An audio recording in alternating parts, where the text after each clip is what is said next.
We're going to go through how to sign kids up for tournaments. We're going to go through it, a real sign up. I'm going to sign my own kids, Rhiannon and Cece, up for an upcoming ZAT tournament.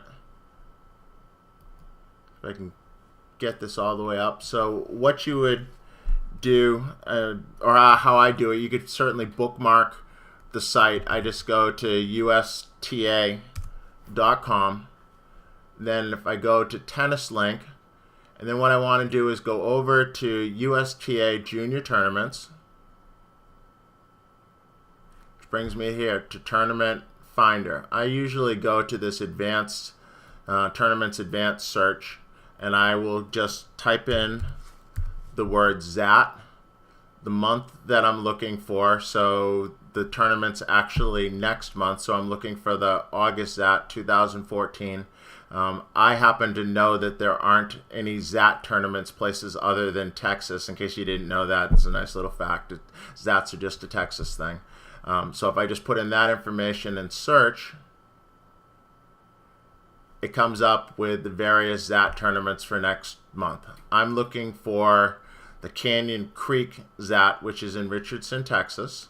And so I could click on the tournament, which would bring me to here, and I could register now. If you didn't happen to see, and let me hit the back button, there is also a register now right here on the screen. So I could just click here for register now, because I know that I want to set the kids up. Brings me to the same place. Click on register now again. It brings up the tournament ID. At this point in time, you just need to have your kid's USTA card handy. I happen to have my daughter Rhiannon's, so I'll put in her number.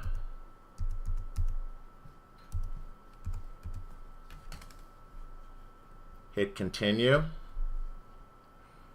Then it gives me the thing she's eligible for. Because she turned 13 during the month of June, she's no longer eligible for 12 and under, so there is no 12 and under thing. I could sign her up for 16 and under. She was actually playing 14 and unders before she turned 13.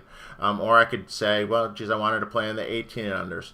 In this case, I'm going to select 14 and unders, so I will click that.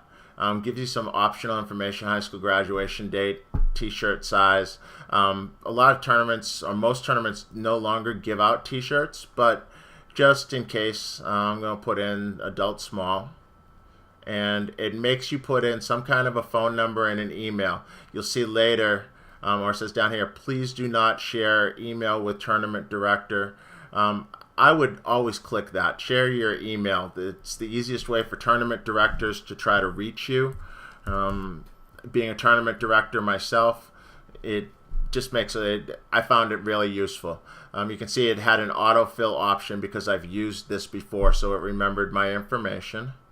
As I put in my email address, and it autofilled part of it. Click continue. And so now it has this in the cart. So it has Rhiannon Evans signed up for the Canyon Creek ZAT, the dates, what event she signed up for, tournament, or her t-shirt size. And so I could now take, and I could enter Rhiannon in another tournament. So if you wanted to do multiple tournaments, you could do it all in one pass.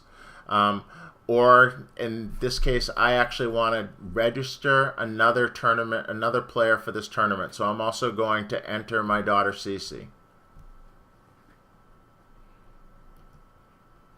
So I take Cece's card and enter her USTA number again.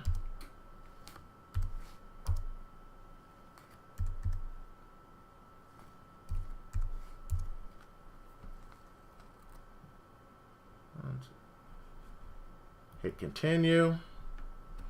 As you can see now, for Cece, because she's only 11, it gives the option for her to play the girls 12 and unders, and so I will click that. Her t-shirt size, she's actually getting to be about as big as Rhiannon. If they actually have t-shirts, I'd like her to have it for a while, so I might get it a little big for her.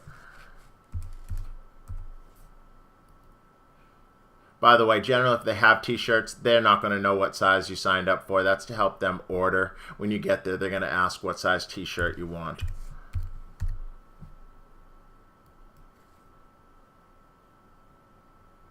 As that information, click continue.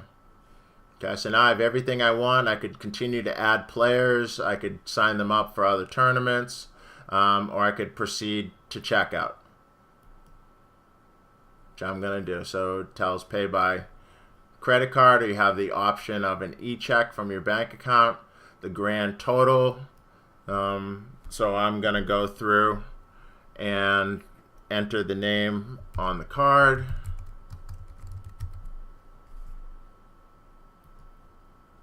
The card type. I would put in my card number, expiration date, and the zip code associated with it. And then I would hit the enter.